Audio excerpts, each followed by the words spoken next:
Hello, everyone, and welcome to the Spurs Up Show, the best Gamecocks podcast on the internet. Today is Monday, January the 25th, 2021. Today's show, I will break down just what went wrong on Saturday. Gamecocks falling to Auburn 109-86, and now we sit here scratching our heads wondering what is next for Gamecocks basketball. I'll talk about that. Also, Frank Martin, the play of the team as a whole, of course, but we'll just try to break down and dissect what happened on Saturday at Colonial Life Arena. Also, your listener questions. And we have a fantastic interview. Former Gamecocks right-handed pitcher Braden Webb. Braden, awesome dude, took his time, joined the show. We had a fantastic conversation, guys. So sit back, relax, enjoy. It's all brought to you by our friends over at Upstate Movers Group. Guys, Upstate Movers Group, superior moving service. They bring care and attention their companies can't offer because they're just too busy maintaining trucks and profiting off of them instead of focusing on service. Guys, service is what separates Upstate Movers Group from the competition. They're not a trucking company, by the way. They are a moving services company, and they're also employee-owned co-op, guys. Their movers are paid twice the industry average,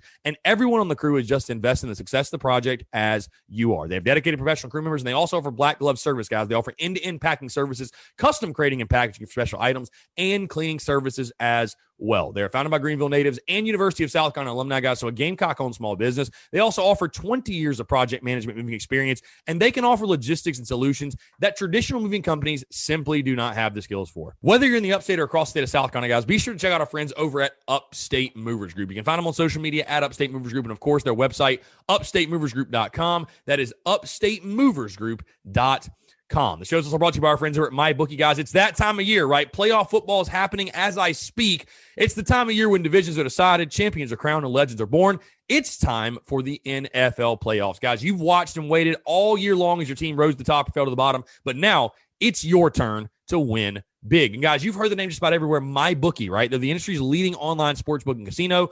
And it's not hard to understand why. With thousands of lines to bet on all your favorite sports, NFL, NBA, college ball, check, and check. MMA and soccer, hey, they've got that too. They got all the latest odds, period, guys. Take advantage of MyBookie's prop builder and live in-game betting, where every single run, throw, and touchdown is another chance for you to put cash in your pocket. And guys, you can visit their mobile-friendly website and get your deposit matched halfway up to $1,000 just by using the promo code Gamecocks. That's promo code Gamecocks when you make your first deposit. And guys, the best part is this. They make it simple with a variety of ways to deposit instantly, including credit card, bank transfer, Bitcoin, and more. Guys, whether you're at home or on the go, on your laptop or on your phone, it's never too late to make your New Year's resolution a resolution to get paid. Guys, bet, win, and get paid at MyBookie. Let's get it. –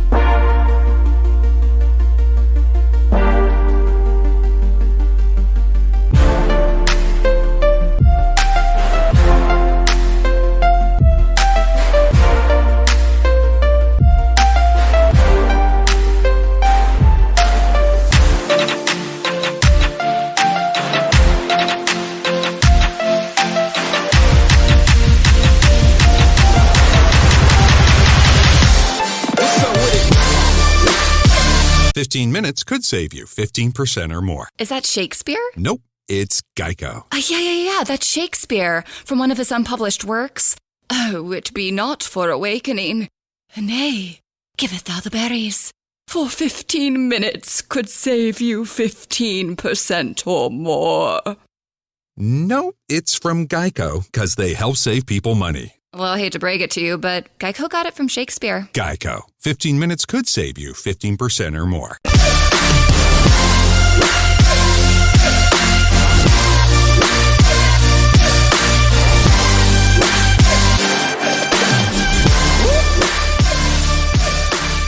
Well, guys, here we are yet again. Time truly is a flat circle when it comes to Gamecocks basketball, and this instance is no different.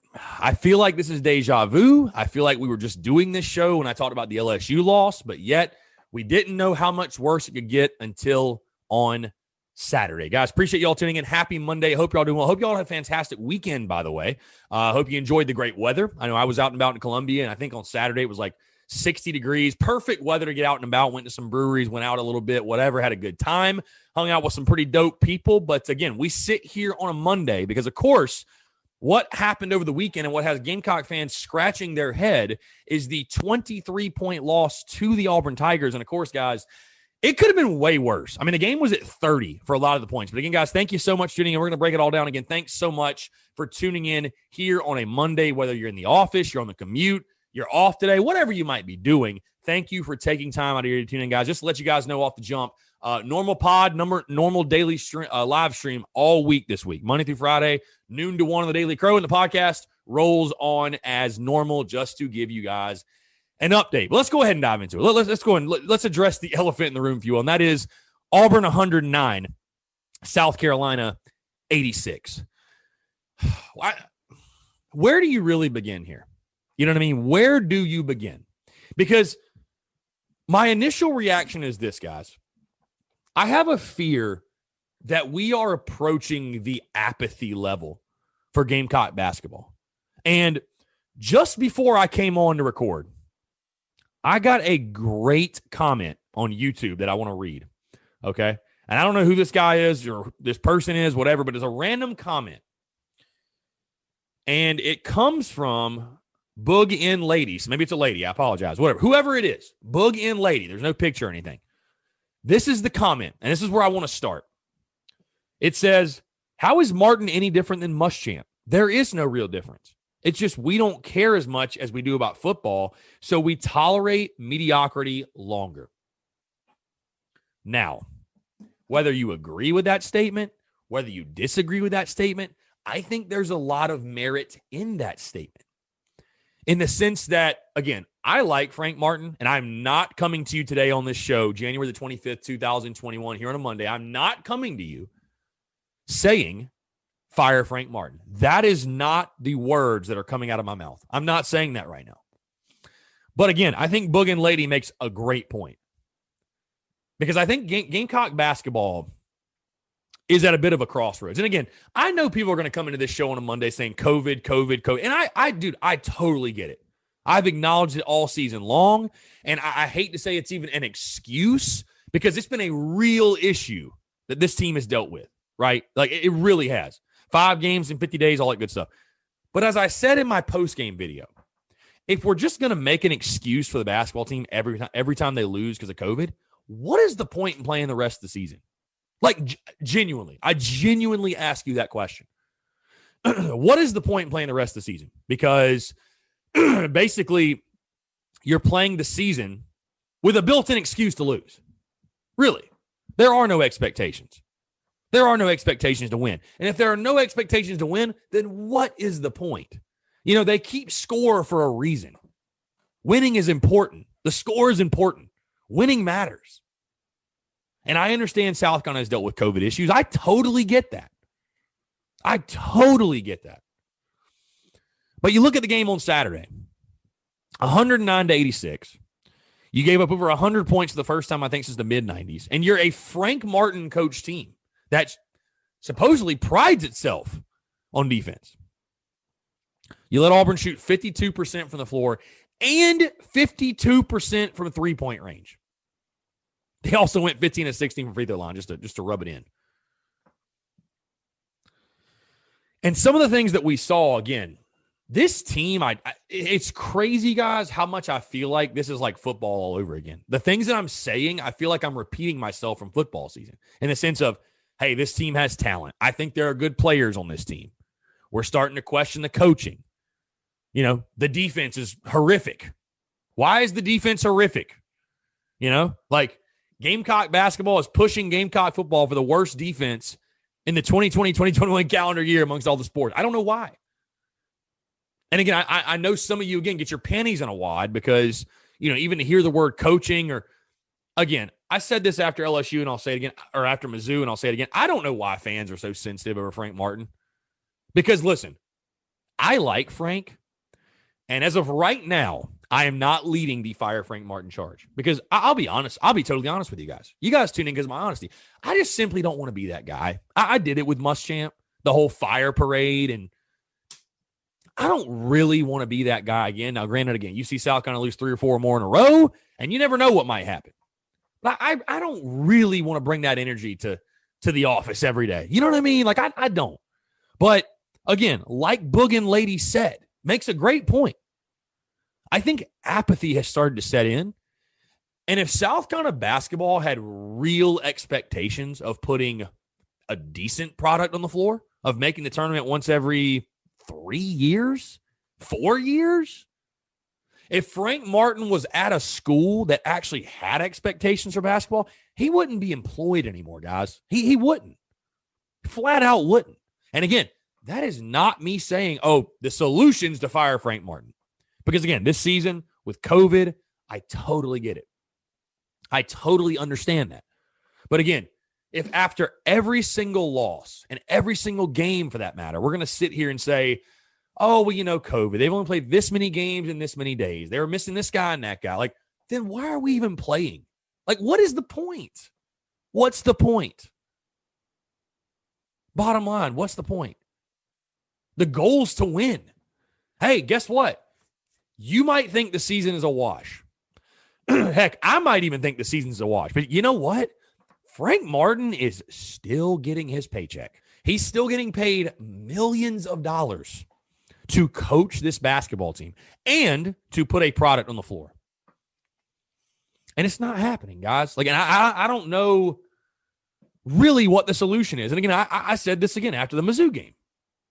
COVID be damned. With this roster, with this group of guys, forget even making the tournament. If you can't put together a better effort than the one we saw on Saturday, something's got to change, bro. I'm not saying it's firing Frank Martin, but again, apathy is starting to set in. Heck, I was out and about in Columbia on Saturday, and I had people coming up to me like, oh, we played today in basketball? Like, they didn't even know. Nobody cares. We're not good enough to care, guys.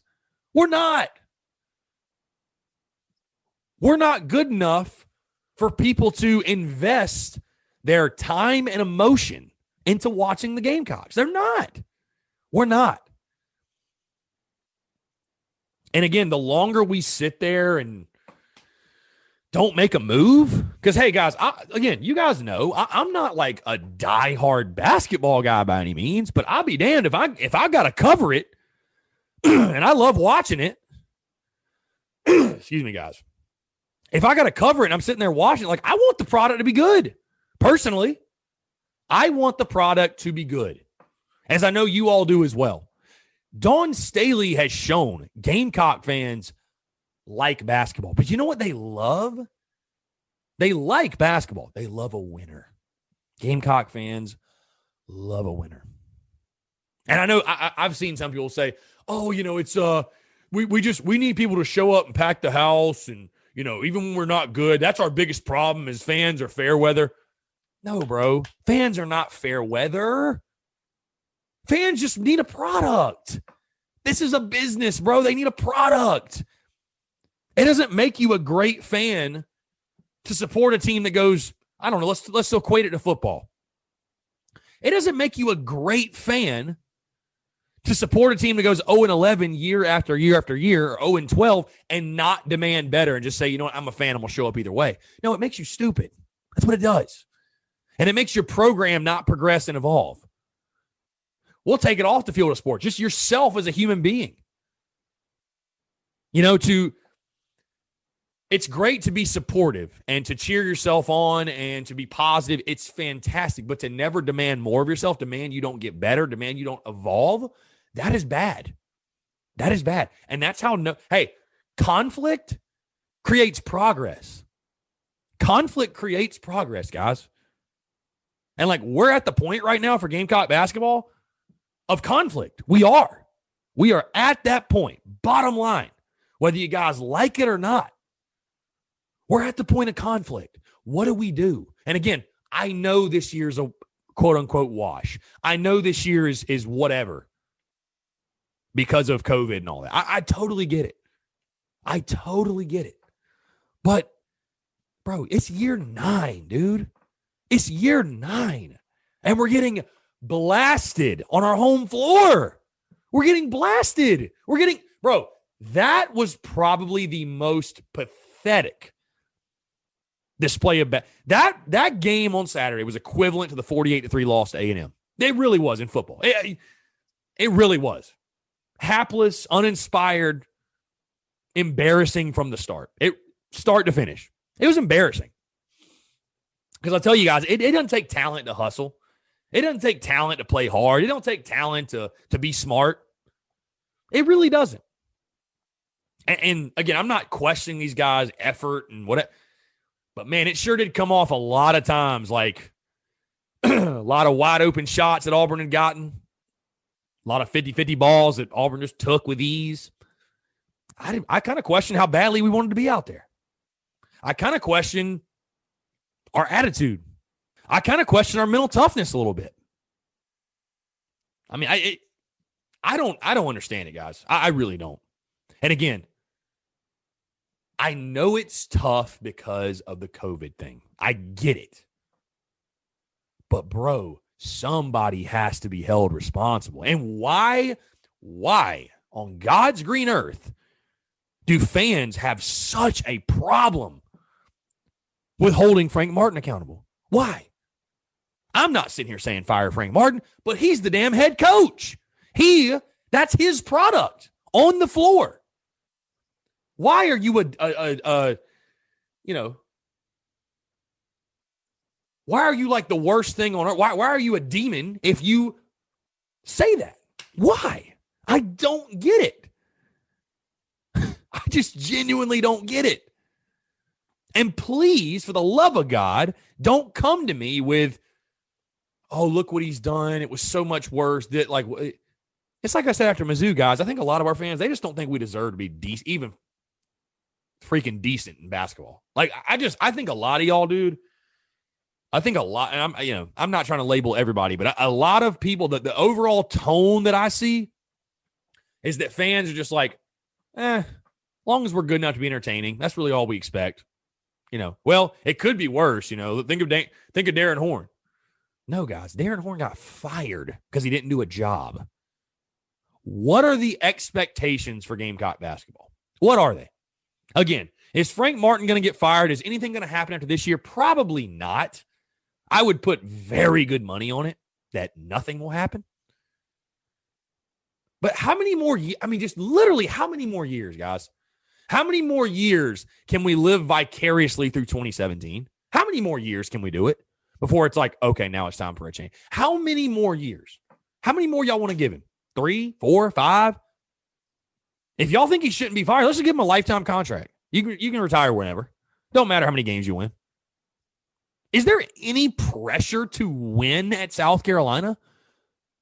I mean, dude, Frank Martin must have the best job in the world. He ain't got to win games. What a job. Again, I'm not minimizing the challenges of winning at South Carolina in basketball. I'm not minimizing it. But I tell you what, there's a lot of you out there. Y'all got some pretty damn high expectations for Gamecock football. I'll tell you that right now. And hey, Gamecock football, there is no reason Gamecock football should win an SEC title. There is no reason they should win a national title. None. Zero. Basketball and football, share that. Now, baseball, that's one of the reasons I love Carolina baseball. It's a standard of excellence, tradition. Our fans expect to go to Omaha. Now, and that is a great thing. We have high expectations. That's awesome. Why is that not carried over to basketball and football? And again, a lot of y'all do have high expectations for football, which is great. Why are they not there for basketball? And I'm not even saying expectations of, we got to get back to the Final Four. Bro, just expectations of getting to the tournament once every 3 years. Is that asking that much? Is it? It can't be. Come on. Alabama's about to win the damn league. They're not a basketball school. Come on. Really? It just gets old, man. And again, what is there really to talk about from the game on Saturday? You just got waxed, bro. You got embarrassed. You got flat out embarrassed. And so now the question is, where does South Carolina basketball go from here? If you want me to be positive, you actually got a chance to run a little winning streak. You got Georgia at home on Wednesday, right? Got Georgia at home, who is 2-5 in the league, 9-5 overall. Not very good. Whatever. And then Saturday, you go to Vanderbilt, who is 0-5 in the league and 4-7 overall. The only team below you in the standings. So maybe you can start to build some confidence. Maybe you can get some back-to-back wins. Maybe you can start to restore some of that confidence that you had after A&M, which I don't know how this team beat A&M. I genuinely don't have a clue, to be honest with you. But I don't know, man. I tell you what. Again, I'm not going to keep saying it. This is a must win. That's a must win. You need to have this one. You need to have that one. But, dude, if you lose to Georgia at home, another home game, and especially if it's ugly, those whispers I talked about Frank Martin, because there were whispers after Mizzou, for sure. There were whispers. Those whispers, they got a little louder on Saturday. They turned into a dull roar. You lose to Georgia at home, and especially if you look bad in doing so, those dull roars are going to turn into screams, straight up. Because, man, Gamecock fans are as loyal as they come. Bottom line. Best fan base in the entire country, in my opinion. As loyal as they come. But I tell you what, Gamecock fans have a breaking point. Bottom line. And hey, some of you came around a lot later on the Muschamp thing than I did. Trust me. I know I went rogue on that thing in 2019. But hey, ask any Gamecock fan. They've all got breaking points. We all have a breaking point. We all hit a point where we're like, damn, something's got to give. So you lose to Georgia at home? Ooh, buddy. Ooh, buddy. So, I don't know. Like I said, guys, I'm torn on it because it pisses me off to watch this team. Like, it pisses me off that I spent 2.5, 3 hours of my day watching that. It pisses me off, dude, to watch that product. But I understand the challenges they're facing. I understand COVID's a real thing. I understand Frank Martin was out. I understand that, you've got a couple players out. I get it. 5 games in 50 days, all that jazz. I get it. But, guys, you have 1, 2, 3, 4, 5, 6, 7, 8, 9, 10. You got 11 more conference games left. 11 games you have left in this season. Okay, 11. Are we going to use COVID as an excuse after every single game? Are we? Is that the excuse after every game? Then just don't play. If we're not playing to win, don't play. Bottom line. So, again, how do you bounce back? That's the big question. You got Georgia on Wednesday on your home floor. Again, I hate to sound like a broken record, but you got to have it. You got to have it, bro. And we're not even talking about I'm not even talking about making the tournament anymore. I'm just talking about being keeping decent graces with the Gamecock fan base. And I'll say this too, with the COVID stuff, if you were to miss the tournament this year, but you saw a team fight, scratch, and claw, and hey, the COVID thing is a very real thing. Be competitive, but lose. Get a pass, whatever. But to go out there like you did Saturday, bro, you didn't just lose. You got destroyed. It was never competitive, dude. The announcers on the telecast, if you guys didn't watch or didn't hear them, bro, midway through the first half and beyond, they were having totally non-related conversations regarding everything else other than the game. That's how brutal of a game that was. I mean, it was just brutal. Down by 32, I think, at one point. Just craziness, man. So, I don't think Gamecock fans, I've said it for football, I don't think fans have unrealistic expectations. Certainly in basketball, they don't. Especially this year. Bro, fans just want to see a competitive product. They want to see a product they can sit down and watch and cheer for and have just a little bit of pride in. Because right now, again, guys, like I said, we're not good enough for people to give a damn. That's what's depressing, honestly. We're not good enough. We're just not. And that doesn't make people bad fans. But, hey, It's a fight for attention these days, right? In the social media world and everything's streamed, and there's so much going on, right, in the world and sports and all of it. Even South Carolina is fighting for the fans' attention. They are. You got to put a decent product on the floor for people to watch, for people to invest. People have limited time, limited emotion, limited energy. Why would they invest that energy, time, and emotion in a product that stinks? Especially when it's basketball. Football is different, right? Football can get away with it. Football can, we could go 0-11 for the next 5 years in a row, and we're all gonna tune in, right? We're gonna watch every game. Now we're gonna be pissed off. Podcast wouldn't be nearly as fun, but we're gonna watch. We're invested, no matter what, because it's football. But with basketball, you got to have a good product, man. You got to have an interesting product. You got to have a product that competes and at least people take pride in. And right now, we do not have that. We don't have that. Again, that's the concerning part. The concerning part's not that we're not making the tournament. That's not the concerning part. I mean, it sucks. And I think the expectation needs to be there. But that's not what's most concerning. What's most concerning is, again, we're not even interesting or good enough for the common fan to give a damn.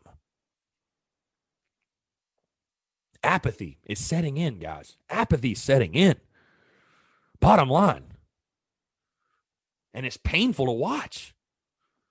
So, again, I know this has been my Monday rant, if you will. I know this has been my Monday rant, but you guys all watched it. We all saw what happened. So it's just sick and tired of being sick and tired, man. There's really no other way to put it. Just sick and tired of being sick and tired.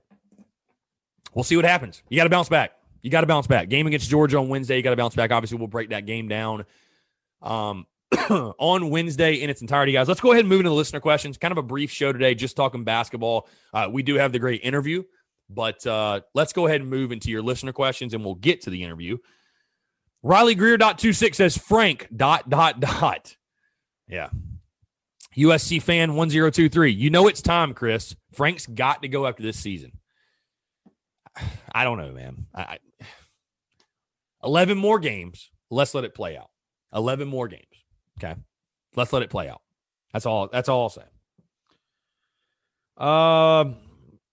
Brandon Owens 10. Trey Hannibal needs more playing time. That's fair. Dude, God, I mean, I don't like calling dudes out individually. I really don't. But this is more about Frank Martin and his coaching decisions, guys. How Seventh Woods is still in the starting five is mind-blowing. It's mind-blowing. A literal 7 would be better at point guard than Seventh Woods. Literally, a 7 would. I know Trey Hannibal's game is erratic and all over the place. I'm not saying he's the perfect player. He's far from it. But damn, he's more fun to watch than Seventh Woods is. I can tell you that. God. And I didn't have these crazy high expectations of Seventh Woods like some people did. But, man, I thought he was going to be serviceable. I mean, I don't know what – guys, I don't know what's going on with Seventh Woods. I genuinely don't have a clue. I'm trying to pull up his stat. I think he did score yesterday. I think he did score. He had, 4 points. Went 1 for 5 from the field, 2 for 2 from the free throw line in 15 minutes. Again, guys, I don't know. I don't know what's going on. But, yeah, Trey Hannibal needs to play more. I agree. St. Dot Kirk says, largest college in South Carolina. Best facilities in South Carolina. Third best football team in South Carolina. Fourth best basketball team in South Carolina. There is no excuse. That's a fair point. That's very fair. James JX Fit. Frank must go. Pretty simple and straight to the point. And last question here, or last statement. Krusty Andy says, give me one reason not to stop watching men's basketball. Oh, Krusty Andy. One reason to not stop watching it. Well, I mean, let's all be honest with ourselves, man. Whenever there's a train wreck, We look away, but we keep one eye open, right? We watch it. I mean, honestly, it's just, and I would say the reason you should keep watching is because I still do believe there's talent on this team. Keyshawn Bryant with 24 points on Saturday. AJ Lawson with 23. Will Jermaine Couisnard ever come out of his shell? I know he had 16 on Saturday, but I mean, there's talent on this team, I think. I really do believe that. But I don't know, man. I don't know. So, I don't know, man. We'll see. We'll see. Again, game Wednesday against Georgia. Guys, appreciate you all tuning in. This has been fun. A little therapy Monday, if you will. I'm actually a lot more upset about basketball than I thought I would be. And again, it just comes back to there's losing, and there's losing the way you did Saturday. And it cannot be tolerated, guys. It can't. It can't. Come on. I'm not the bad guy here and being critical of Martin and this team. Do you enjoy losing? The people condoning this, do you enjoy losing? I don't. I just simply do not. I'm sick of it, bro. I'm sick of tuning in and seeing the same BS. Hey, guess what? Here's a news flash. 2017 Final Four was awesome. I don't care anymore that we made the Final Four. I just genuinely don't care. Bottom line, I don't care, bro. We got hot for 2 weeks. Cool. That's great. Then what? So what? Now what? Not a huge fan of Muschamp, but he left us with a good slogan. So what? Now what? What have you done since? Nothing. That's the point. That's why people are getting upset and frustrated. So, hopefully the boys can turn it around, guys. Appreciate you tuning in. We got a great conversation. Great interview. Former Gamecocks right pitcher Braden Webb. And Braden and I, great buddies, man. And Braden's just an awesome dude. Really appreciate him taking his time to come on the show. And we talked about, we had Braden on actually, I think May of 2019 or something like that. And obviously broke down his career and everything in Carolina. But we still did that in this one. But a lot of stuff off the field too. And Braden is an awesome dude in the sense the type of person that he is. Great baseball player, obviously, with the Brewers right now. And, appreciate him as a friend in my life. I feel fortunate enough to call him that. But, that's one of my favorite parts, guys, is when we get these guests on and I'm able to really peel back the layers. And, I love hearing about their Carolina careers and stuff. But especially when those conversations about them wearing the garnet and black lead into discovering who they are as a person. And I love hearing about people's struggle, if you will, and overcoming adversity. I love hearing those stories. And Braden Webb's story, just literally fits that.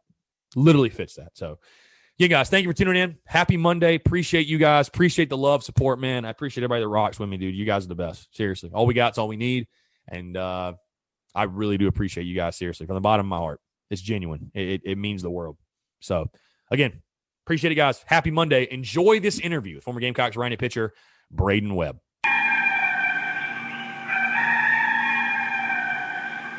All right, joining us in the Spurs Up Show is a man that played for Gamecocks baseball from 2015 to 2016. During his career, most notably known for the 2016 season, he compiled a 10-6 record, 3.09 ERA. In 102 innings pitched, he actually set the freshman single-season record for strikeouts with 128 Ks in that 2016 season. He was then drafted in the third round of the 2016 MLB draft by the Milwaukee Brewers and is currently in the Brewers organization. I'm very pleased to be joined by former Gamecocks right-handed pitcher Braden Webb. Braden, appreciate you taking the time. And I should also mention, friend of the show, we were talking off air. He was back on when it was episode 89.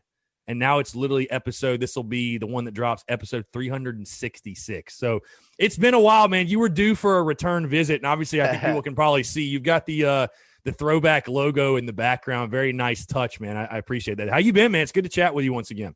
Yeah, bro. I've been good. Just chilling. Happy to be here. Yeah, for sure. Let's go back, Braden, because your story is really, really interesting. I want to go back to the beginning from you. And again, South Carolina had that really nice pipeline from the state of Oklahoma there for a bit. Obviously, Jonah Bride, a really, really good buddy of yours, another Oklahoma product. But you come from Owasso High School in Owasso, Oklahoma. Highly regarded prospect, had a successful career in the high school ranks. Just talk about how you ended up at South Carolina, what that recruiting process was like, and why you chose to be a Gamecock. Man, it just started my sophomore summer going into junior year of high school. I was playing for a team called the Evo Shield Canes, and we were out at the East Cobb tournament, the World Woodbat Classic, and I just remember the getting picked up to play for the Canes by Jeff Petty and Dan Gitson. They called me and they were like, "Hey, do you wanna come play?" I was like, "Yeah, I'd love to." I get there, I'm sitting there at the first game in my shorts and in a jersey because I didn't have a uniform yet, and they're like, you're pitching tomorrow? What schools are you interested in?" I was like, "What are you talking about? Like, I'm not even worried about college. I got 2 more years of high school left." And they're like, "No, seriously, it's time for you to start thinking about what school you want to go to." I love South Carolina. He's like, "Okay." So I go to warm up and I look back there and there's like 50 radar guns just like pointed at me, and you just see South Carolina, North Carolina, Clemson, Florida, LSU, just all these schools that are back there. And after the game, I pitched my 5 innings, came off the field, and after the game, Jeff walks over to me and hands me a card, and on it says Coach Holbrook, University of South Carolina, and then on the back it says give me a call. So I called him. He was like, "Hey, I really wanna talk to you. I'm interested in getting to know you. We're interested in you as a player." And I just like lost it. I was like, "There's no way." Like, kid from Oklahoma, and so just developed a relationship with them. And then once they offered me, it was wraps for me. I knew that I wanted to be there. For sure. Braden, do me a favor. Pull that mic a little bit closer to your mouth. There you go. We don't want you cutting in and out, my guy. You're fine. But yeah, anyway. No, you're good. So you talk about Chad Holbrook, by the way. And again, I know that from our previous conversations, and we've chatted off air a lot about Carolina baseball. And I know you're a guy, and I feel like this is the verdict amongst all the guys I've talked to that played for Coach Holbrook. Obviously, you have a very, very close relationship, very tight relationship. He was a player's coach and obviously, again, a huge part of Gamecock baseball. I mean, it literally was part of those staffs that won the back-to-back titles and went to the finals 3 years in a row. But I want to get your personal experience with Chad Holbrook. Obviously, I know, again, from the last time we talked, I know how you feel towards him because he actually gave you the opportunity, to come to Columbia. And even when you were battling through the injuries and stuff like that, which we'll get into in just a second, he stuck by your side. It obviously paid off. And everything happens for a reason. We all know what happened in 2017. Now he's down at College of Charleston doing great things. But just speak on Chad Holbrook a little bit and what that relationship was like. Man, Coach Holbrook is the best. I have nothing but love in my heart for that man, just because of the fact that, like you said, I was injured. He could have very well stripped my scholarship and told me to piss off, and he didn't. He called me and was like, "Hey, we still want you here," and I was like, "Okay, like I'm gonna honor my commitment to you guys," and showed up to campus, and it was like he treated everybody like they were his own kids, and I think that's why players always speak highly of him, is just because he'll still call me or text me, and he'll just be like, "Hey, love you, man. Thinking about you. Whatever. How's the family? Hope all is well." I can expect one of those randomly every few months, just because of how much he loves and he cares about his players, and it was just a great time playing for him, honestly. Yeah, for sure. Talk a little bit about Braden. Let's just go ahead and dive into like the injury history, because again, you talked about South Carolina honoring their offer to you, and you honored your commitment and stuff like that. And you're a guy, again, you've battled a ton of adversity. I mean, on field, off field, whatever. And I think you told me last time you thought maybe there was a chance that, or people thought you would never pitch again, would never throw a baseball again. I mean, just where did the injury history start for you? I guess it started in high school, right? Like, just kind of walk me through, because obviously 14 you were hurt, 15 you spent the entire year recovering, and then 16 you finally got back on the mound again. Yeah, I mean, for me, I guess the injury started initially whenever I was 12. I was wrestling in the living room with my cousin Rodney. He dropped over and he picked me up and he dropped me, and I hit my elbow on the coffee table. It was marble, and I guess the bone that's like covering the UCL had pulled the UCL off of my elbow, and it shriveled up and died. And so from the time I was 12 until I had blown through my elbow in 14, I didn't have a UCL. So I was pitching that whole entire time with no UCL on my elbow and Which, stress fractures. which sounds like it shouldn't be possible, honestly. It does sound like it shouldn't be possible, but like you said, everything happens for a reason, Right, and God right. and God willing, I ended up where I was because of it. Dang, that is wild. So what was the injury in 14? Was it was something, it would stem from that, right? The initial surgery was supposed to be just getting 2 screws in my elbow because I fractured all the way through my olecranon. But then during the MRI, they went in and they dug deeper and they were like, oh, and on top of it, you didn't have a UCL. So we're going to fix that problem too. And as I just remember going into the surgery room, like I was about to pass out from the drugs or whatever that they give you to go into the surgery. And I just remember hearing the doctor say, this is the most messed up arm I've ever seen. Like, just bad. I was like, oh no, like that's the worst thing that I could possibly hear before passing out and not knowing what's going on. So was it at that point that did the doctors tell you like, hey, like there's no guarantees, or like we don't think you'll ever be able to throw again, or like when it was actually after the surgery. They were like, the surgery went clean. However, we had to, even out bones, put screws in your elbow, reconstruct a UCL that is non-existent. So they're like, good luck. I was like, thanks. Jeez. Appreciate you. Wow. So I'm curious, what was the rehab like? I mean, did they give you a timetable? Like, hey, if you do get back, it should be. It wasn't, it literally wasn't. There was no timetable. Because I mean, obviously with Tommy John and like you tear your labrum, there's a very set, regimented, like, hey, you do this week, that week. Like, I'm gonna be 100% honest with you. There was no like set regimen. Like they were like, typically we would throw around 5-6 months. It's like, okay, like that's not a bad timeline. And then I'm ended up moving back to Maryland to train with Jamie Evans, and he was like, yeah, there's no timeline. We just got to get you ready for the fall. So let's get after it. Let's push ourselves. It's like, okay, like I don't think I followed. There's a Tommy John throwing list. I don't think I followed that thing for one day. Like it was like they told me that I wasn't gonna throw, so screw that. You're defying odds anyway. Yeah, like, what screw does it matter, them. right? Screw them. Like I'm gonna get it the way that I want to get it, and so I got after it and ended up being better than what I was. I was about to say, were there ever moments for you where you had doubts of like, because I'm sure that type of recovery that you're gonna have some good days and you're gonna have some not so great days. I mean, were there ever moments for you where you questioned whether you'd even be able to get back to what you were? The first 5 months, I would say, was extremely difficult because I wasn't throwing. Like I was literally just trying to build everything back up, get range of motion, everything, in order to get prepared to throw. But once I hit throwing, it was like I'm throwing the baseball as hard as I can every time I throw it because I'm not going to be told that, you're not going to be good again. And so then you were ready for fall of 15, right?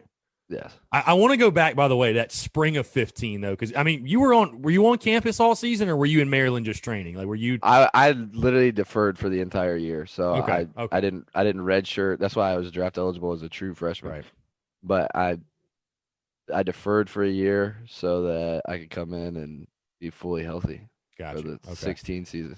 And then tell me about the first time you took the mound after the injury, because I'm assuming that was fall of 15, right? It wasn't spring of 16. Right? No. The first time I took the mound was in the fall. However, Yeah, okay. I don't think anything really settled in for me until I crossed the line for that first game day. Right. And I lost. But you knew your arm was good to go before that. I'm saying, like, you were able to pitch a full fall and just kind of come back, and 100%. which is wild that you were able to just ho hum, just come back like no big deal after being told you'd never throw again. Probably that to me is like, that's just wild. I mean, Did you ever call that doctor up after the fact? I actually still talk to him all the time. Hey, a little bit of a misevaluation, my guy. Well, he said he looks at me all the time and he's like, "Cal, you're the best miracle arm I've ever seen." I was like, "All right, thanks, man. I appreciate you." For sure. Well, like I said, you get to that 2016 season. Again, explain to people, because you were draft eligible and you were drafted after that season. So you deferred. What does that mean exactly? I offered up my scholarship so that Holbrook and staff could went out Okay. and got other guys for what they were giving me. Do you know who they went and got? Did they make it like valuable? I'm curious now. I have no idea who they went and got. Yeah, you use that on a big time guy. It's like, hey, you're welcome. No, I would never do that. No, for sure. Well, we got to move in again. That 2016 season, which, Braden, it's crazy because you look at that season. We were talking about this a little bit off here. You were actually, by the way, a 2015 MLB draft pick too, 38th round by the Cleveland Indians. I mean, you were just getting picked up either way. Like, it didn't matter. I don't know, man. Just wild. Anyways, you get to that 16 season, though. You earned freshman All-American honors from collegiate baseball and NCBWA. You were freshman All-SEC. You were on the Golden Spikes Award midseason watch list. And you were on the College Baseball Hall of Fame National Pitcher of the Year Award watch list. But we have to start at the beginning, like you said, that 2016 season, which is wild. You had 18 appearances, 17 starts, and you had 16 decisions, which is just mind-blowing to me that you had that many decisions. But again, a 3.09 ERA, 102 innings pitched. You allowed just 43 runs, 35 earned. Opponents hit just 216 against you. And again, the number that sticks out, you set the freshman single-season record with 128 strikeouts. And if anybody's ever watched you sling the pill, obviously, you're a big strikeout guy. You got really, really good stuff. But that first game back, like you said, when you crossed the white line and, you're in a competitive game, I'm assuming it's a packed Founders Park, a packed house. Just describe the emotions there. It actually was kind of a gloomy day. I'm not going to lie.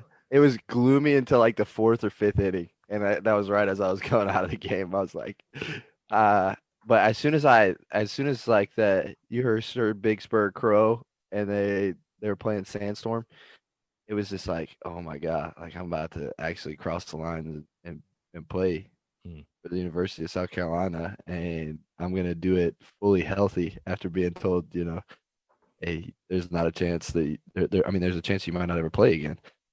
So as soon as I have a little bit, there's like a clip of it on my Instagram, and it's like as soon as I cross the line, I started crying. Like I was out there, like tears in my eyes, warming up, because it was so heartwarming to actually get to do that.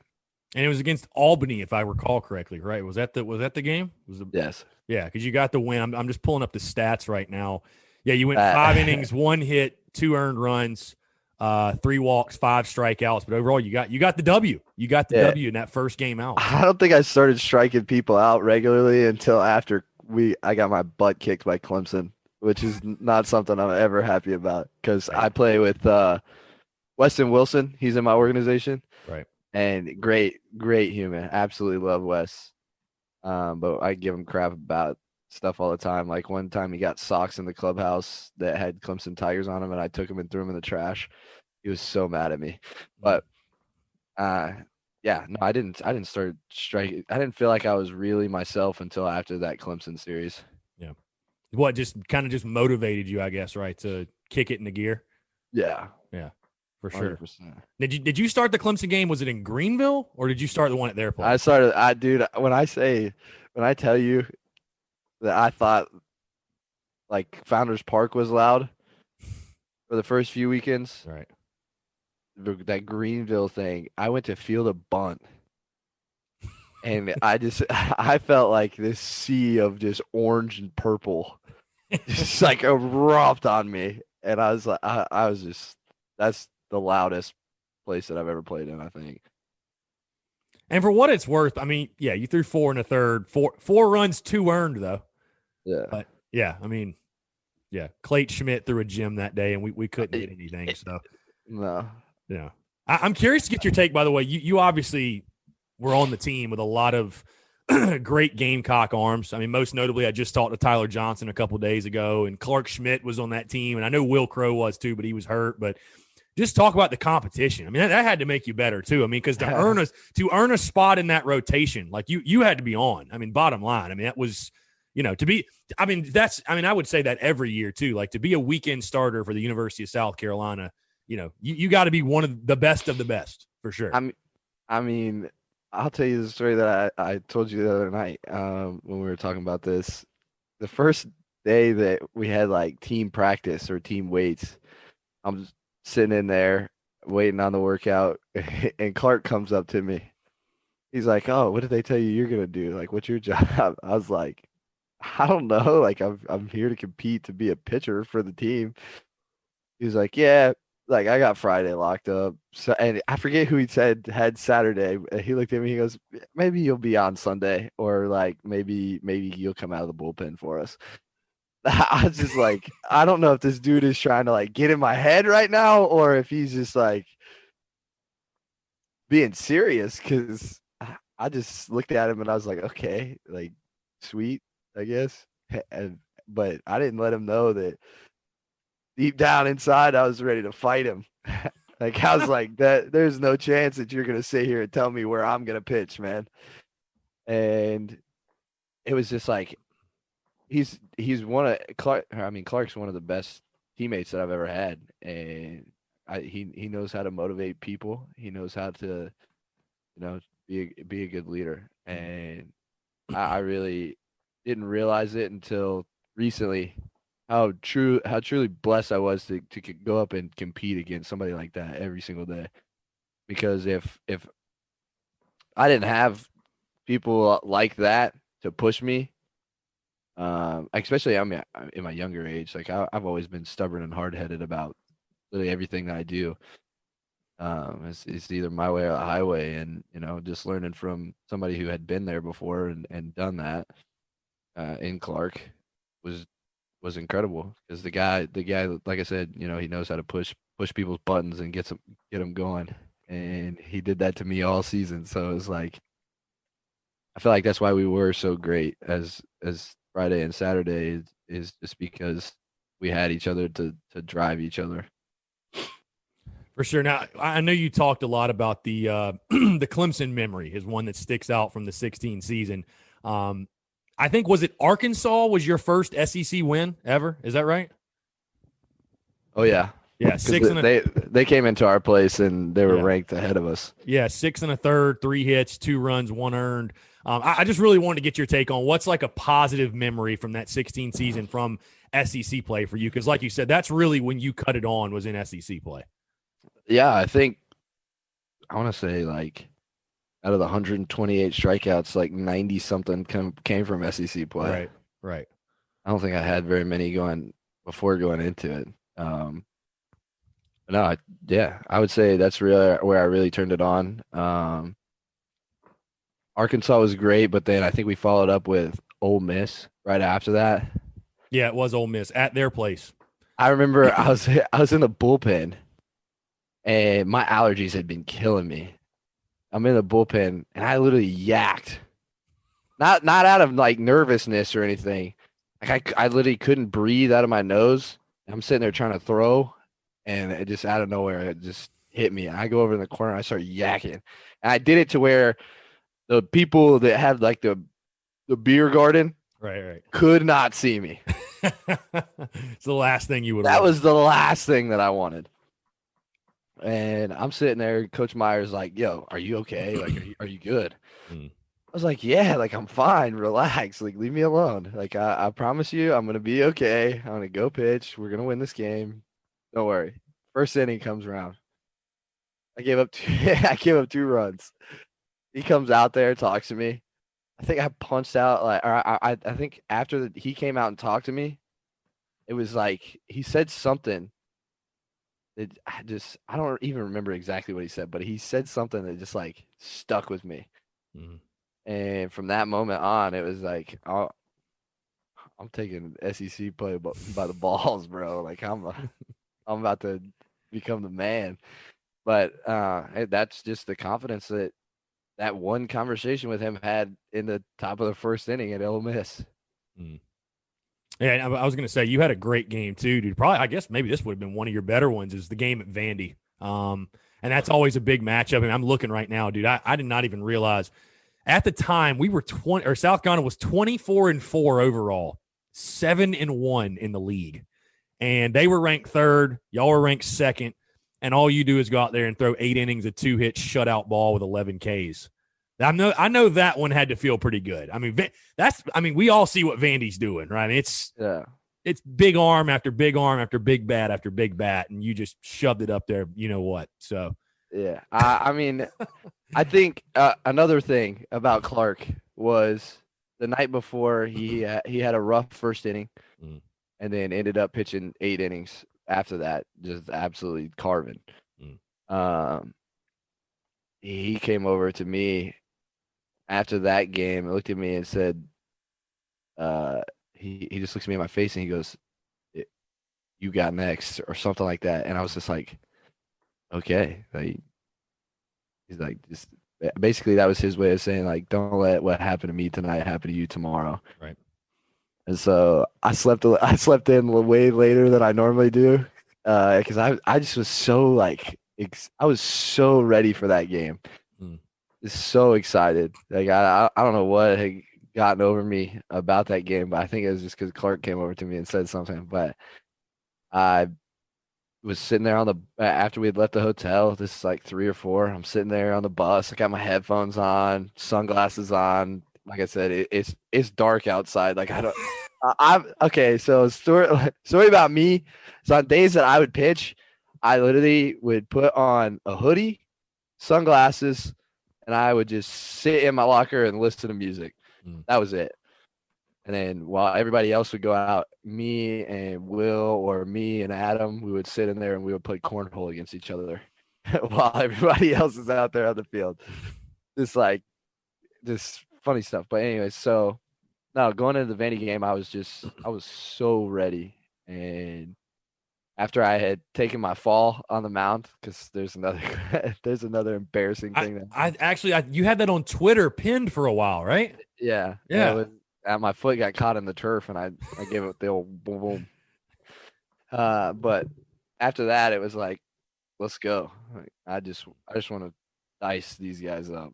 I was going to say, you were also known as the backflip guy, right? I mean, that was you. Yeah, you didn't do that on days you pitched, did you? No, I only did it on Sundays when we were going for sweeps. Gotcha. Okay. I was about to say that. Well, that also, somebody was like, I'm tired of doing this because we would shotgun Red Bulls or Monsters and just like smash them on people's heads or whatever. Right. And somebody was like, anybody got any cool party tricks? I was like, yeah, like I can do a backflip. They're like, there's no way that you can do a backflip. I was like, yeah, watch this. And they're like, okay. They got in the middle, and then everybody went crazy after the first one. So it's just like it kept going and kept going. Jeez, known as the backflip guy.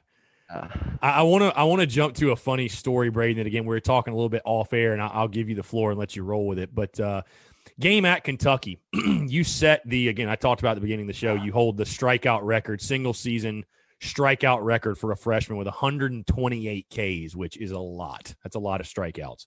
But it came in a 6-0 loss at Kentucky, and you started the game, went 7 innings, whatever. You had 10 Ks in that game too. But you guys lose 6-0. Just talk about that night, because again, personally for you, I mean, in the back of your mind, I know you're probably like, this is a great achievement and you're happy about it, but you guys just lost 6-0. I mean, it's hard to, hard to be celebratory with that type of result.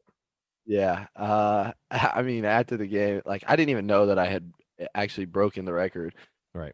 Until somebody came up to, or all the reporters and stuff were coming up, and they're like, Braden, like, how's it feel? You just broke the single season record. Yeah, it's like, guys, seriously? And I like turned and pointed at the scoreboard. I was like, do you not see that we just got our asses handed to us? Like, this is, I don't care about this record. Like, it doesn't mean anything. What means something to me is going out there and winning. And we didn't do that today. I turned around and I got on the bus. I was just like, sorry, I don't really want to talk to you guys right now. I'm pissed. Jeez, it's so funny, man, because I'm just going down this list. People forget how good that 16 team was. Honestly, yeah, they do. And I'll ask you on that note, because again, I talked to Tyler about it, talked to Will about it, obviously, but guys who were a part of that team, I've been able to talk with a ton of them. Just the fun that team had.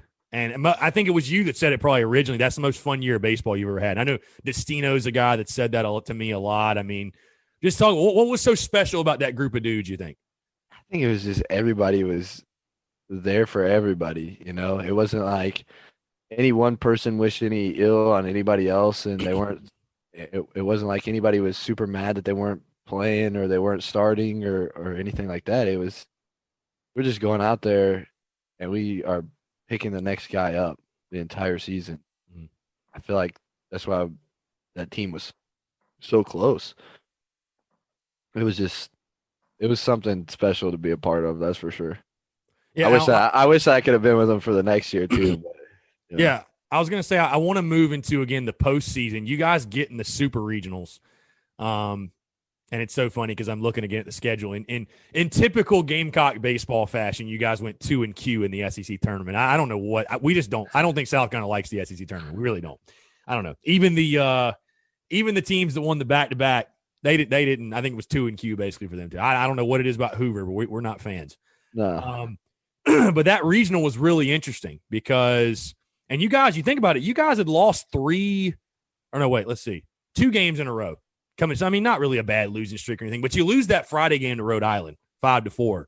And you come back and you sweep through the rest of it. And I want to ask you about the Duke game, the second game, because you started, but you only went like 3 innings and you didn't even give up a run. What was the deal? Why'd they pull you? Why'd they pull you? Okay, so in my entire baseball career, I have this problem of like being really aggressive with my lower half. And when I do that, my cleat like rubs my foot. And I had a huge hole in the side of my foot from like pitching. And I think that was the day that I was throwing gas that day, man. That was like the best day of my life. I was so mad that I had gotten pulled from that game. Seriously, I swear on my life that was the best my arm had felt all year. I just remember Jonah looking at me from third base and like, yo, chill out. Like first warm up pitch pops up.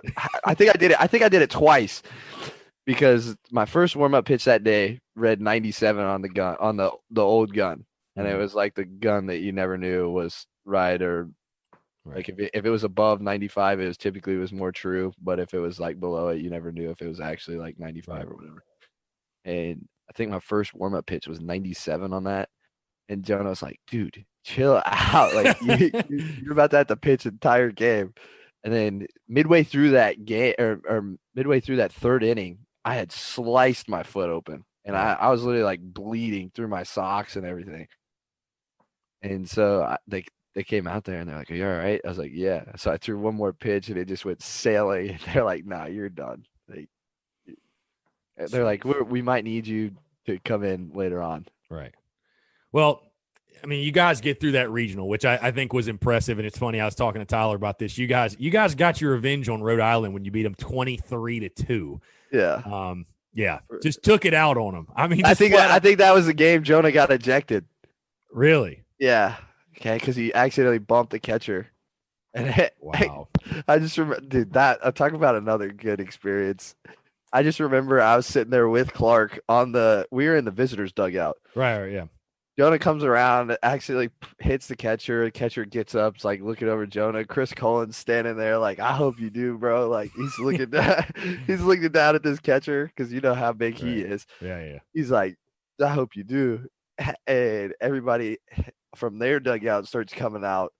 And Clark looks at me and he goes, "You going?" I was like, "I go if you go." So we both jumped this rail.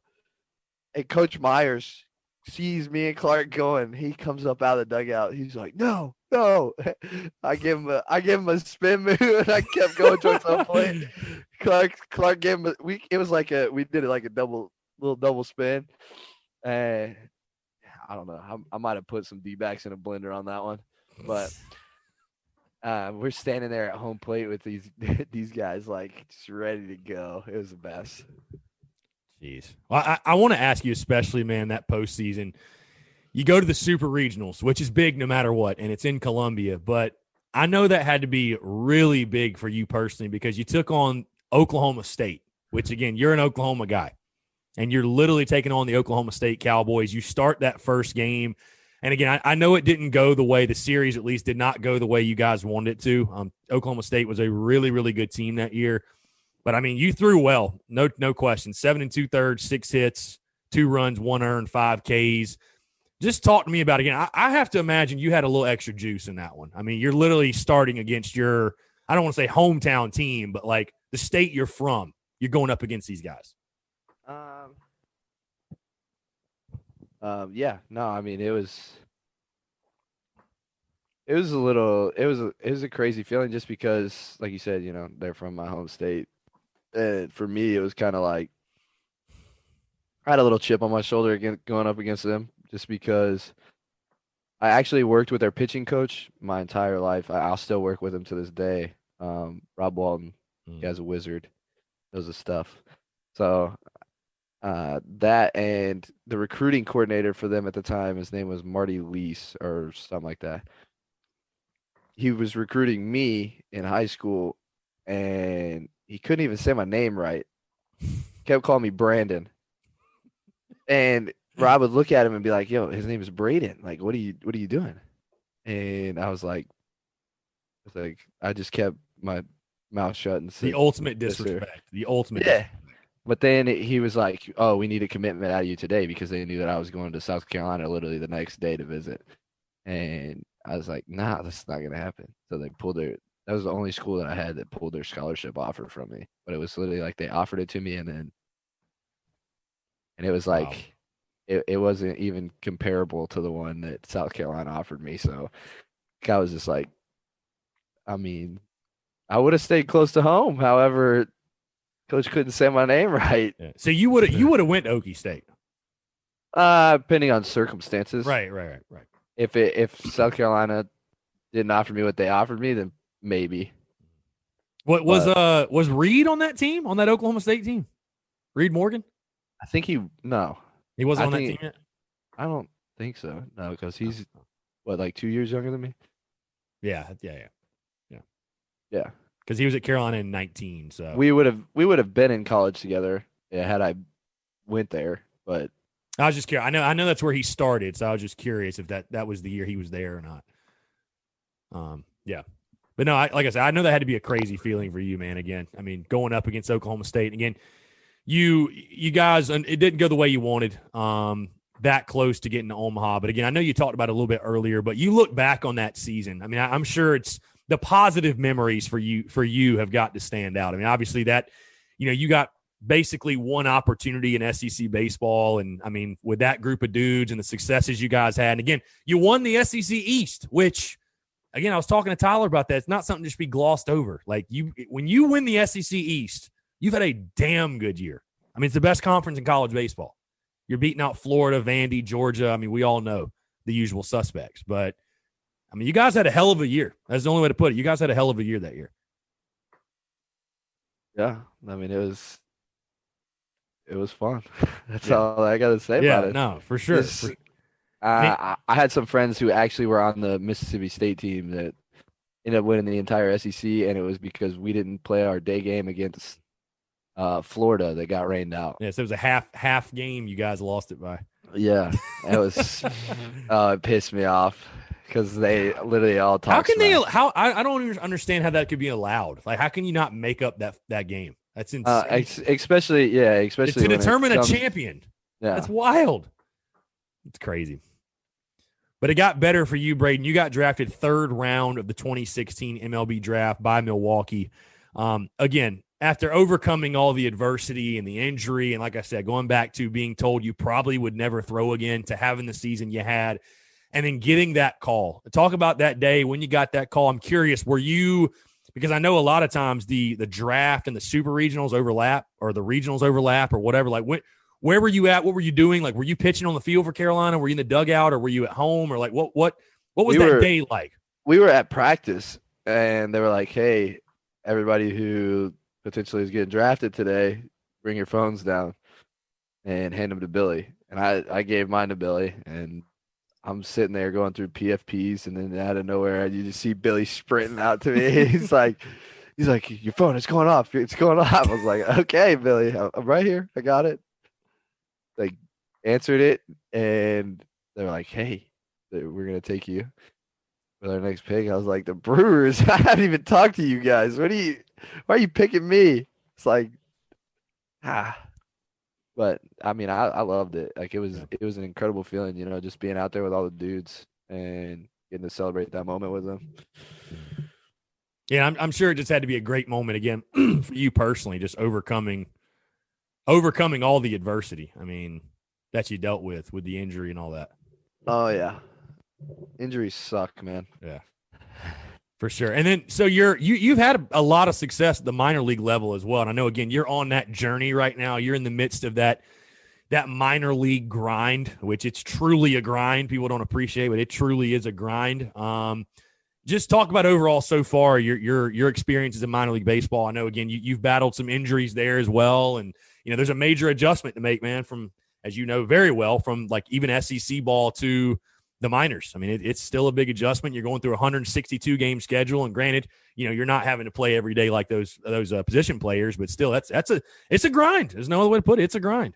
It is. It definitely is a grind, and people don't realize that it's not a luxurious lifestyle. Mm-hmm. And like for me, like I was lucky and blessed enough to get a good signing bonus, and I did some things for my family. But other than that, like I don't touch that money. Like I live paycheck to paycheck, and you don't make a lot of money in the minor leagues, and people don't realize that. They're like, "Oh, you got this big signing bonus. Like you got a lot of money." Yeah, but at the same time, like if I don't make it to the big leagues, that money is all that I got, and then I had to go back through college to go get my degree and to get a job. And so I just leave it alone. Like I leave the money alone. I let my people take care of it, and I just worry about managing, the $900 that you clear every 2 weeks. People don't, like you said, people don't realize it. Like the first $300 of that goes to rent. Yeah. Like I'm shacked up in an apartment with a 3-bedroom apartment with 4 or 5 dudes. Yeah. Like we make things work like that because you don't make a lot of money, and it's not luxurious. And travel 9 hours on a bus that might not even have air conditioning, like I'm not complaining about it because I love it. Like, right. People don't realize how close it makes you with other dudes because of that. Like the bonding that you get to have, but it's crazy. Like minor league baseball is brutal, and it got even more brutal in 2020, right? You guys didn't even have a season. I mean, it's just the minor leaguers got really screwed last year, I thought. Just talk about, I mean, how did you navigate 2020? What was like what was your daily routine? Even if, because I imagine you got to stay in game shape. You don't know if it might, who knows? The season might end up happening at some point or whatever. You got to stay sharp. I mean, what did you do in 2020 to, because I think you had a lot of positive momentum going into that season, right? I mean, what did you do to like sustain that? Like, what was the? I started so the day that quarantine hit, I was in Arizona. I came home and I started training with Dylan Bundy, who's like my older brother. He's from around the same area, and we went to high school together. So he and I started working out together until he ended up having to leave. Like we would treat it like the week like we were throwing games. So we'd have like a game day bullpen and then like a side bullpen on top of it. And we were on like a 6-day rotation just to make sure that we were staying in shape and giving ourselves time to recover and everything. So it was like I would wake up, I would eat my food, I would go train with him, go throw, come back home, do my Zoom meetings with the Brewers, and just basically sit around and wait on a phone call that will or will not happen. Right. Jeez. And, I mean, it was true. That truly was, and just the uncertainty of that year, and again, trying to stay sharp. I mean, the minor leaguers got the shaft last year. There's no other way to put it. It was pretty brutal on all you guys. 100%. I agree. Yeah. I want to move Braden to the off the field stuff because again, I know I've harped on it a lot, but you just can't tell your story without mentioning everything you've overcame to get to this point.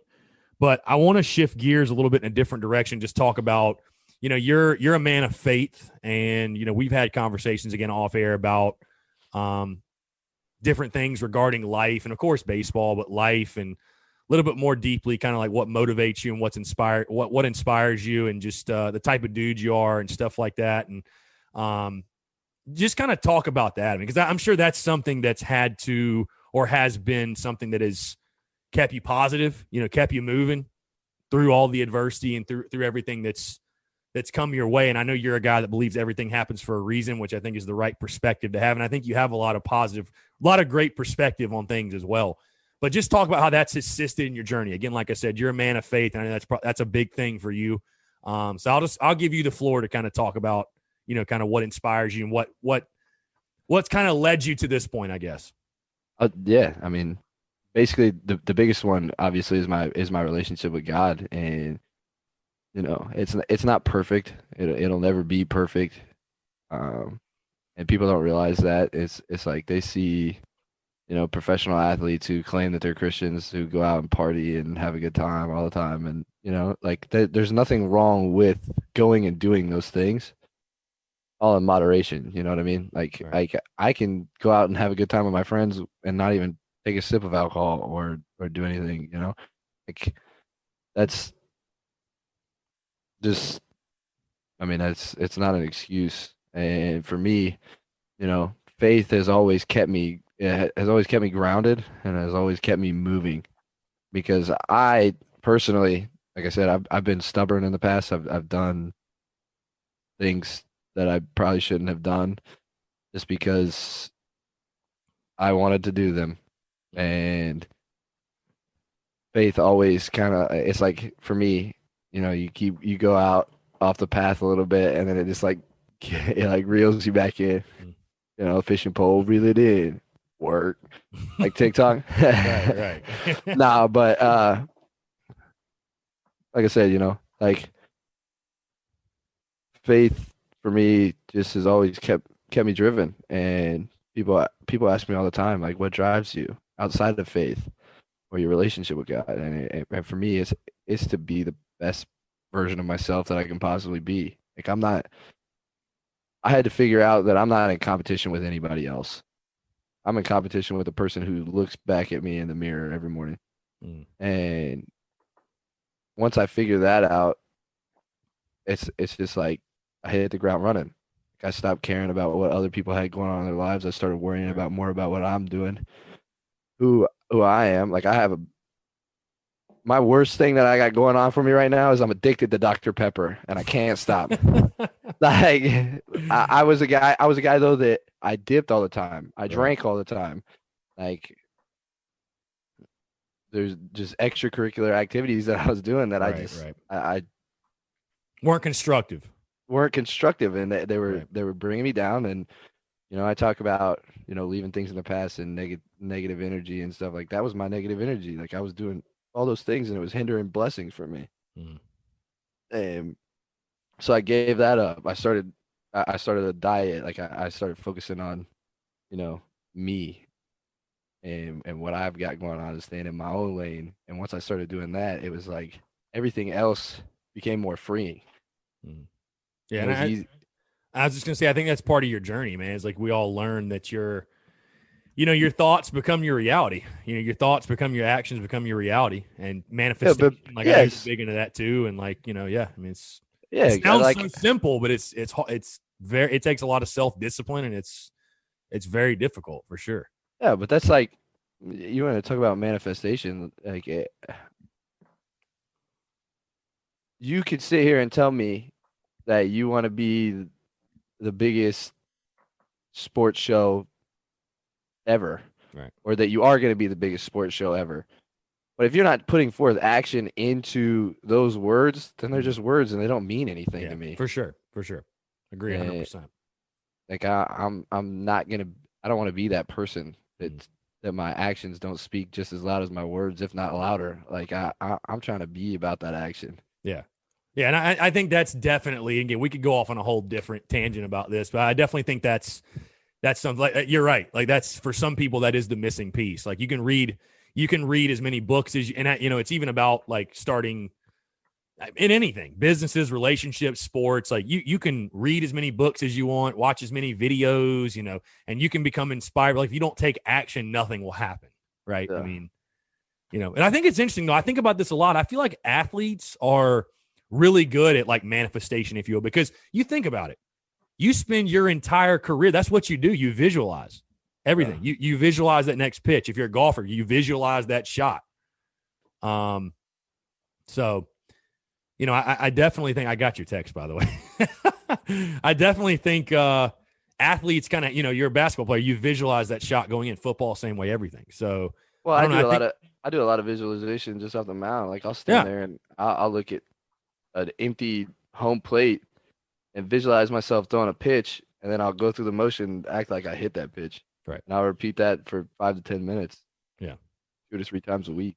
Yeah, because I mean, one of my favorite things I love to say is that there's no guarantees if you keep a positive outlook and a positive attitude. No guarantees positive things will happen. I mean, baseball is literally a great definition of that. Baseball is a game of good intentions and not always good results. I mean, just bottom line, that's how the ball is round, the game is random.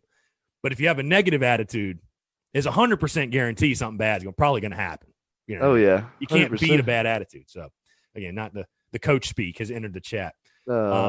Yeah, Coach speak. I want to get your take, Braden. I'm curious. Have you?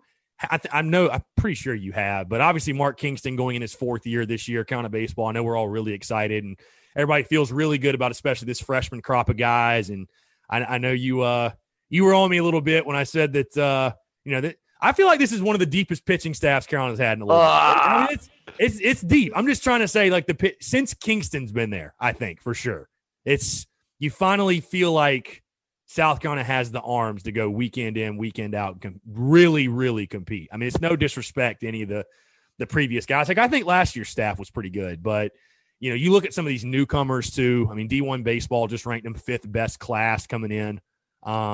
But talk about more so just your relationship with Kingston. Have you got to meet Mark Kingston? And I know you're a guy, you kind of keep an eye on Carolina baseball from afar. So I'm just curious to get your take on kind of the state of the program and stuff like that. Oh man, I'm excited to see how everything's going with the loss of last year. And Kingston's a great guy. The first day that I ever even was there, I was working out, and he came up to me and introduced himself. And I was like, "Hi, like I'm Braden." He's like, "I know who you are." Like he was like, "I just want to introduce myself." Like so, he went. Right. He's a head coach there. He ain't got to take his time out of his day to come talk to some guy who just came back after his first pro season. You know what I mean? So he's very respectful, and the guys seem to just love playing for him. I know that I've seen some of his practices, and he's kind of like a drill sergeant. So he better be keeping them boys in shape. But I enjoy watching what he does, and like I said, I'm excited to see what the team has in store for this season. I can't agree with the pitching staff thing, but I mean, it's not it's not a slight to anybody. It's just I just say that just because Brandon Jordan, a kid that I grew up with, I absolutely love the kid. He's gonna be nasty. Well, trust me, he's definitely part of that group of guys that I expect him to be the Saturday guy. Certainly going to be on the weekend rotation, no question. But yeah, I know you and I both like his game a lot. I thought the game that really defined Brandon last year, man, was that Clemson game. And I was at that one at Clemson, rowdy environments, a rubber match. And I don't think he really had his best stuff that day, but he battled and only gave up 1 run in 5 innings. I was like, that's kind of who this guy is. Like, he's a battler. Even when you don't, because I really feel like that's the test of a pitcher. It's not, dude, everybody when they have their best stuff is going to throw well. Most of the time, you're going to throw pretty damn well. But how do you – and I think that's what makes those big leaguers so great is those guys, even when they don't have it, maybe the breaking ball is just not there. They can't spot the fastball. They navigate it, and they still give their team a chance to win. And that's what I thought Jordan did last year. I'm excited to see what he does. I think him and Farr both paired up at the 1-2, and then I think you got more than enough quality options at 3. I think they're talking about probably Julian Bosnick, the lefty, probably going to be that dude, but I think you got plenty of options. So, last question, I'll get you out of here, Braden. They got options for sure. Oh, they got options, yeah. If Mark Kingston's talking about you got 15 guys throwing 90 plus, and like I think 7 or 8 of those throwing 95 plus. So, listen, Velo gets you paid. Velo does get you paid. However, you got to go out and win games. You're right. And if Brandon Jordan beats any of my numbers that you put out there, I'll get the South Carolina palm tree tattooed on me. There we go. We have it on record. We have it on. Hey, you getting called out, little BJ. I was gonna say, I wonder who's gonna be the next freshman to break that record. 128K is a lot, man. I mean, even I would say this, bro. You had 17 starts. I'd be shocked if a freshman had 17 starts. That's a lot of starts. It is a lot of starts. It's a lot of starts. It was a long season. Indeed it was. I'll tell you what, I miss those Monday massages though. Don't get quite as many of those in the minors. No, not at all. I think that's the funny thing for Carolina baseball players, man, is they go from playing at Carolina to it's literally like a downgrade. It is. It's like you would think people are like, "Oh, you're a pro baseball player." You're like, "God, take me back to college, please." Yes, that's I've been saying that. Yeah. Everybody always tells me to close the yearbook. I'm like, dude, I was there for 1 year. You were there for 4. Like, give me a break. Yeah. Like, I miss it. I miss college. I miss everything about it. Yeah. Seriously. Braden, it's been fun, man. I'm going to get you out of here. I'll give you the floor, though. I feel like you're a guy with tons of funny stories. Anything you can tell on air from that year at Carolina. Doesn't have to be on the field and be off the field. I mean, I know there's probably plenty that we'll keep a secret. Yeah, let's keep those a secret. Let's keep those a secret. I'm trying to think about anything. Oh, my favorite story, Holbrook. So I forget what team we're playing, but I'm pretty sure Tyler Johnson was on the mound. And I think he threw it like 2 pitches right down the middle of the plate. And this is like this is a weekend series. I forget, like I said, I forget who it was, but Holbrook's pissed, like just yelling at the umpire the entire time, asking Hunter like, "Where's those pitches?" Hunter's like, "Right down the middle." So he calls timeout, and he goes out there to the mound, and he doesn't say a word to nobody. Just stands there on the mound. Everybody else, like the entire infield's there, the catcher, pitcher. 15 minutes could save you 15% or more. Is that Shakespeare? Nope, it's Geico. Yeah. That's Shakespeare from one of his unpublished works. Oh, it be not for awakening. Nay, giveth thou the berries. For 15 minutes could save you 15% or more. Nope, it's from Geico, because they help save people money. Well, I hate to break it to you, but Geico got it from Shakespeare. Geico. 15 minutes could save you 15% or more. Holbrook's not saying anything. He's just standing there. Umpire comes out, says his piece about like break it up, blah blah blah, whatever, right? Holbrook looks at everybody and goes, "We'll see you in the clubhouse." Turns around and just proceeds to march and just stick his foot up this dude's butt, like just going after the umpire, kicking dirt, like the whole stadium is going crazy. And that was just like my favorite Holbrook story. He always had those sayings too. He's like, "I had my Red Bull today. You better get your piss hot, or I'm gonna make you boys sweat," or something like that. It's like, Holbrook, chill. God, what a legend. Braden, I have to bring this up, by the way, because I know we talked about it the other night, though. I'm going to put you on the spot here. You're I don't watch the show, by the way. I know there's probably some people tuned in that are diehard. You're either like diehard or you don't watch it at all. The the Bachelorette series. Is there a chance you might be on there? I think you brought that up. You want to give your like sales pitch right now? I'm sure you're like going through that process. Or is that like a dream of yours? You're trying to get on the show or what? No, I don't know. So, all right, I'll tell you the story. So I'm working out with Dylan in his building, and like I have no service there, and so we finished up our workout, and then I looked down at my phone and I have this like text message, and it was like, "Hey, this is so and so, the casting producer for The Bachelorette." I was like, "What? Like, this has got to be a joke." And she was right. she said, "I tried calling. Please call me back." I didn't call back. So I'm sitting there just like, okay, what is this joke that's being played on me right now? Like, I'm sitting there thinking about it. Well, I get down the road And within 10 minutes of me exiting the building and being down the road, I got another phone call from her. So I picked it up, and she was like, Braden, like, it's so exciting to talk to you. I've been stalking your social media. She was like, your personality basically is top five material for this. I was like, there's no way that you actually like. She was like, yeah, I've been on your social media for an hour. I was like, oh my, like, I hope you don't find something that you don't need to see on there. Like, just, so I was just like, okay. So she ended up emailing me like all these requirements for this thing. And so it was like, you got 2 interviews, you got to send in this video. And so I entertained the process for a minute. I still have I still have the option to entertain one more part to it, but I don't know if that's something that I want to continue. If baseball doesn't work, you have a backup. Yeah, if baseball doesn't work, worst case, man, you go on there and you get about 100,000 Instagram followers and start a little business or something, like whatever. I mean, pretty much basically what everybody does on there. It is what it is, but you know, I don't know. I have until I want to say the 27th. Yeah, I have until the 27th to decide if I want to do the last portion of it or not.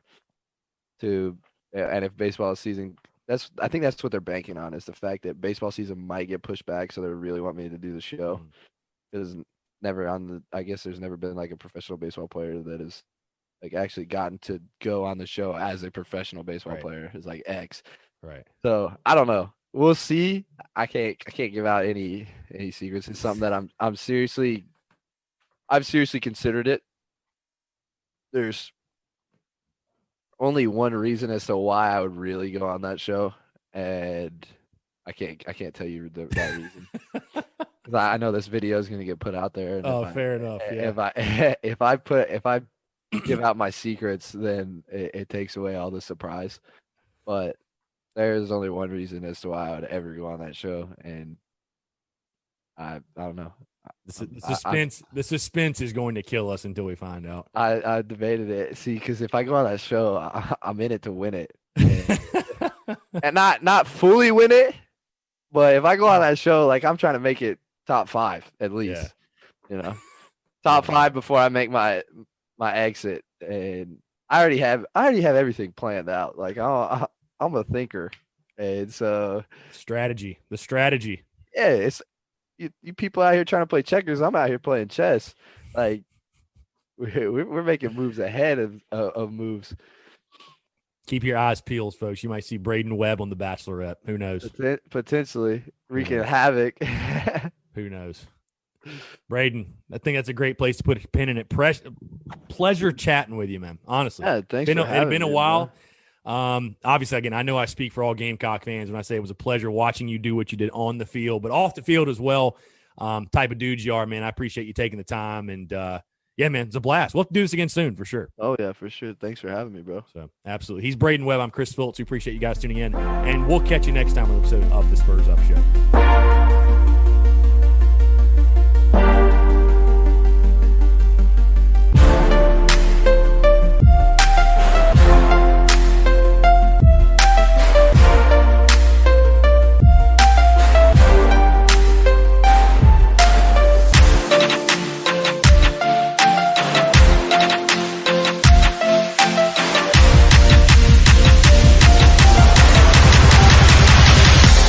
What's up with it?